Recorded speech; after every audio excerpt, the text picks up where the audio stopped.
Assalamualaikum everyone. Welcome to my channel Education Arena. Hope you all are doing well.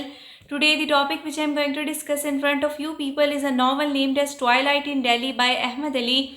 This is included in a subject Pakistani literature which is a part of BS English 8th semester. But आज का lecture start करने से पहले अगर आप लोगों ने अभी तक मेरा चैनल सब्सक्राइब नहीं किया so please do like, share and subscribe my channel and press the bell icon for the latest updates.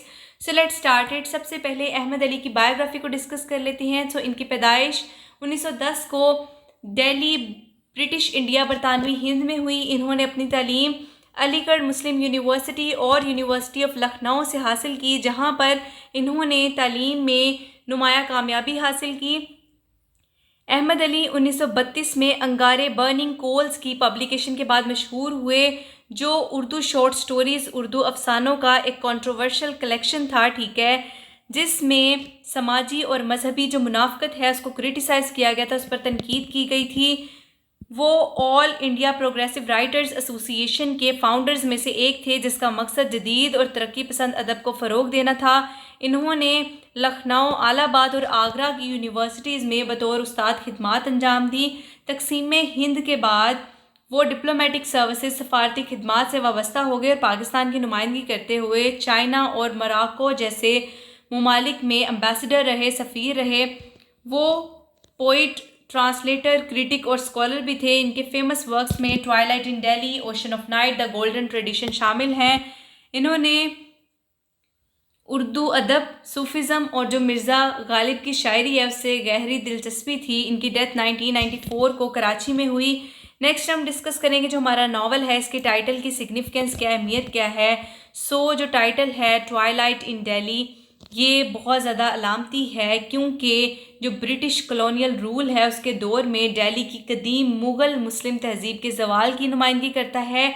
ये जो वर्ड है ट्वाइलाइट, ठीक है, यानी शाम का धुंधलका, इस रोशनी को जाहिर करता है जो अंधेरे से पहले मदम हो जाती है। यानी ये एक ऐसे दौर के ख़ात्मे की अलामत है जो कभी अज़मत, रवायत और सकाफ़ती शान शौकत से भरपूर था।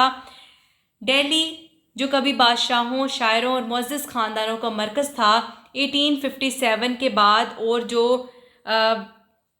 ब्रिटिश डोमिनेशन है, जो बरतानवी डोमिनेशन है, उसके नतीजे में अपनी शनाख्त खोने लगता है। मीर निहाल का ज़वाल और इनकी मौत भी इस मिटती हुई तहज़ीब की अक्कासी करती है। इस तरह जो ये टाइटल है एक तहज़ीबी तबाही और सकाफ़ती नुकसान का मेटाफर बन जाता है।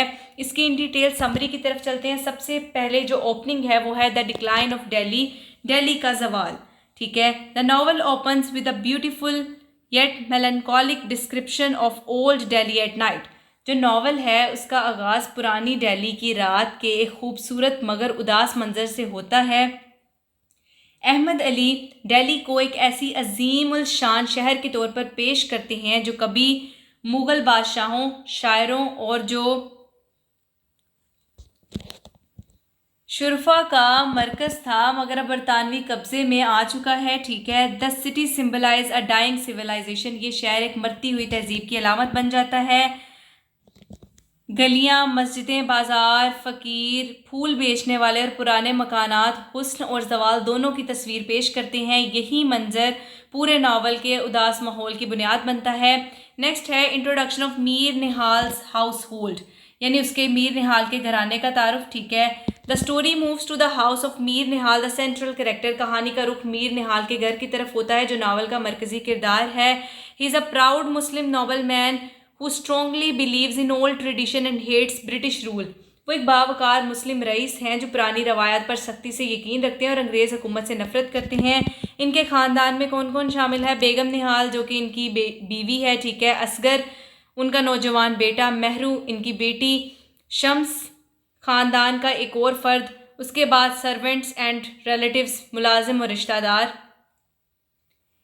एक रात मीर निहाल घर देर से वापस आते हैं और अपने कबूतरों के कमरे में दाखिल होने वाले सांप को मार देते हैं। ये मंजर जो है इनकी बहादुरी और जो ख़ानदानी इख्तियार है उसको जाहिर करता है। He also becomes angry when he sees his son Asghar wearing English shoes because he hates western influence, ठीक है।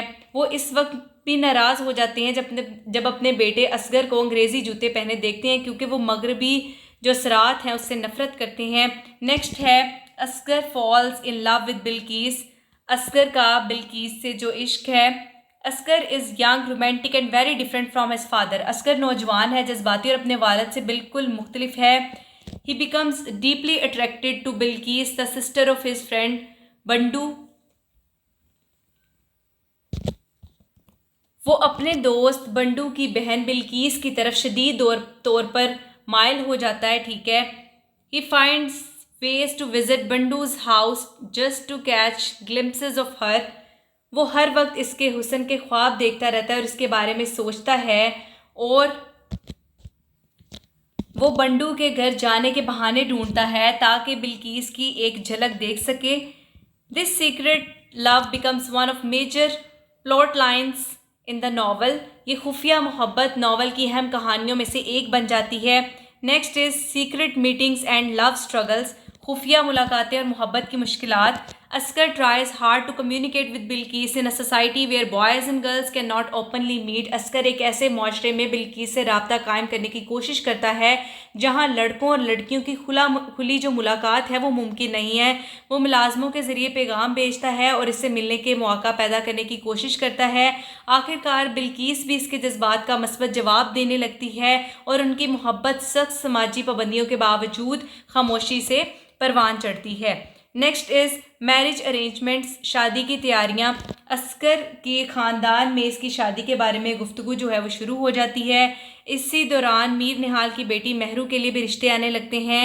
कई ख़ानदानी मशवरों और रवायती बातचीत के बाद आखिरकार असगर की शादी जो है वो बिल्कीस से तय हो जाती है। शादी की तकरीबात की नहायत तफसील से मंजर कशी की गई है, जिनमें क्या क्या शामिल है। फैमिली रिचुअल्स, ख़ानदानी रसूमात, म्यूज़िक, मौसीकी, क्लॉथिंग, लिबास, डेकोरेशन, सजावट, फूड, खाने, ट्रेडिशनल कस्टम्स, रवायती रस्म व रवाज। अहमद अली इन मनाजर के ज़रिए दिल्ली की भरपूर सकाफ़ती रवायात को पेश करती हैं। नेक्स्ट है married life of Asghar and Bilqis. इनकी जो शादीशुदा ज़िंदगी है उसको बयान किया गया। आफ्टर मैरिज, शादी के बाद Asghar becomes obsessed with Bilqis beauty. वो बिल्कीस के हुस्न का हद से ज़्यादा दीवाना हो जाता है। He wants all of her attention and becomes overly possessive. वो चाहता है कि बिल्कीस की पूरी तवज्जो सिर्फ इसी पर है, हद से ज़्यादा हसद करने लगता है। At first their relationship appears romantic but gradually problems arise. शुरू में इनका रिश्ता जो है वो बहुत ज़्यादा रोमांटिक दिखाई देता है, लेकिन आहिस्ता आहिस्ता मसाइल पैदा होने लगते हैं, जिसमें क्या है मिसअंडरस्टैंडिंग्स, गलत फहमियाँ, जेलसी, हसद, इमोशनल डिससेटिस्फेक्शन, जज्बाती बेइत्मीनानी, अनरियलिस्टिक एक्सपेक्टेशंस, गैर हकीकी तवक्कुआत। Their marriage becomes losing its happiness. यूं इनकी अज़दवाजी जो ज़िंदगी है अपनी खुशी खोने लगती है। नेक्स्ट है Mir Nihal's love for pigeons. Mir Nihal का कबूतरों से जो प्यार है, जो उसको कबूतरों का शौक़ है। Mir Nihal's is passionate about pigeon flying which was an old Delhi tradition. Mir Nihal को कबूतरबाजी से बेहद लगाव है, जो पुरानी दिल्ली की एक रवायत थी। वो अपना ज़्यादातर वक्त जो है वो कबूतरों की तरबियत, ठीक है, मुकाबलों और जो नायाब परिंदों की देखभाल है उसमें गुजारते हैं। ये सीन जो हैं, ये जो मनाजर इनकी पुरानी रवायात से गहरे ताल्लुक़ की अलामत हैं। नेक्स्ट है मुहर्रम एंड कल्चरल सेलिब्रेशंस। ये जो नावल है इसमें अहम मजहबी और सकाफ़ी तकरीबात की मंजरकशी की गई है, जिसमें क्या है मुहर्रम प्रोसेशंस, ठीक है, मुहर्रम के जुलूस, उसके बाद ईद सेलिब्रेशंस, ईद की तकरीबात, मैरिजेस, शादियाँ, गैदरिंग्स, महफिलें, मार्केट्स, बाज़ार। ये जो मनाजर हैं पुरानी जो दिल्ली है उसकी ज़िंदगी की मुकम्मल तस्वीर पेश करते हैं। अहमद अली इन रवायात को महफूज करते हैं जो नौ आबादियाती असरात के बाइस ख़त्म हो रही थी। नेक्स्ट है Mir Nihal's hatred for the British. इसकी अंग्रेज़ों से नफरत। मीर निहाल बार बार 1857 के साने को याद करते हैं जब अंग्रेज़ों ने बगावत को कुचल कर दिल्ली में मुसलमानों की ताकत ख़त्म कर दी थी। वो याद करते हैं the destruction of Delhi, Delhi की तबाही, उसके बाद सफरिंग ऑफ मुस्लिम्स, जो मुसलमानों की तकलीफ़ें हैं, ठीक है, उसके बाद जो मुग़ल इक़्तिदार है उसका ख़ात्मा और अंग्रेज़ों का जुल्म। He believes the British ruined Delhi's soul. इनके नज़दीक अंग्रेज़ों ने दिल्ली की रूह तबाह कर दी है। नेक्स्ट चलते हैं कंस्ट्रक्शन ऑफ न्यू दिल्ली, ठीक है, नई दिल्ली की तामीर। अंग्रेज़ नई दिल्ली तमीर करना शुरू करते हैं जो नौ आबादियाती ताकत की एक बड़ी अलामत बन जाती है। पुरानी जो दिल्ली है उसको आहिस्ता आहिस्ता नज़रअंदाज किया जाता है जबकि जदीद इमारती तमीर होती जाती हैं। मीर निहाल अपने जो महबूब शहर है इसको बदलता देखकर शदीद दुख महसूस करते हैं और वो इसे अपनी तहजीब की मौत समझते हैं। नेक्स्ट है फैमिली प्रॉब्लम्स इंक्रीजेस, जो ख़ानदानी मसाइल हैं उनमें इजाफा। वक्त के साथ मीर निहाल के घर में कई जज्बाती और ज़ाती मसाइल पैदा हो जाते हैं जिसमें क्या है फैमिली टेंशन्स, ख़ानदानी कशीदगी, फाइनेंशियल ट्रबल्स, माली मुश्किलात, चेंजिंग रिलेशनशिप्स, बदलते हुए ताल्लुकात, वीकनिंग ट्रेडिशंस, कमज़ोर होती रवायात। The younger generation begins moving away from older values, नौजवान नस्ल पुरानी इक़दार से दूर। मीर निहाल बिकम्स इल, मीर निहाल की बीमारी। नॉवल में एक अहम मोड़ इस वक्त आता है जब मीर निहाल फॉलज का शिकार हो जाता है। ठीक है, इनकी बीमारी दरअसल जो ओल्ड दिल्ली है उसके जवाल की एक अलामत है। ठीक है, वो जिस्मानी तौर पर कमज़ोर और जहनी तौर पर टूट जाते हैं क्योंकि अपने इर्द गिर्द सब कुछ बदलता देखते हैं। Next is deaths and tragedies, अमवात और सानहात। ख़ानदान कई नुकसानात और जज्बाती सदमों से गुजरता है। मौत नावल में तहजीबी जवाल की एक अलामत बन जाती है।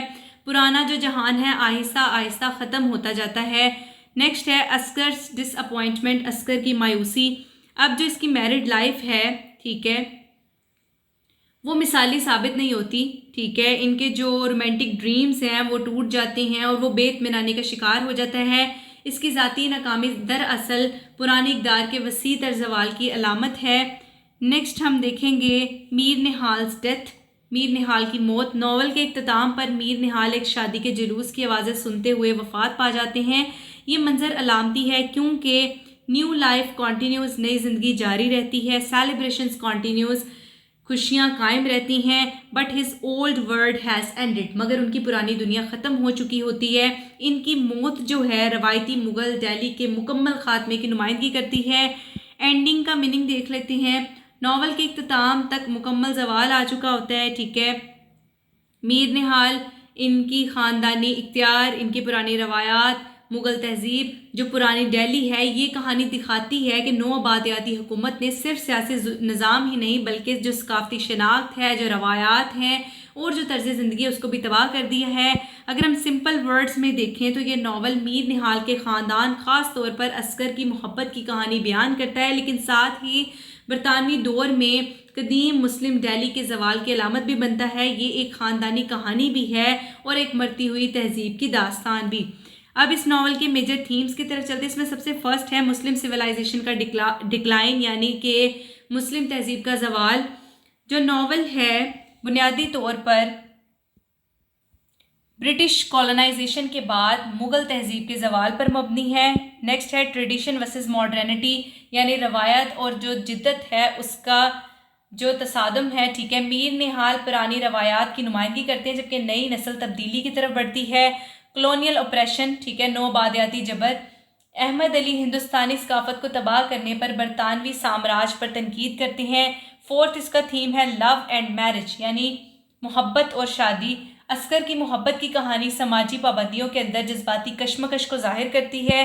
लास्ट है माजी की याद। The novel deeply mourns the lost beauty of old Delhi. जो नावल है पुरानी दिल्ली के खोए हुए हुस्न पर गहरा अफसोस जाहिर करता है। इसकी फाइनल थॉट्स, इसके कंक्लूजन की तरफ चलते हैं।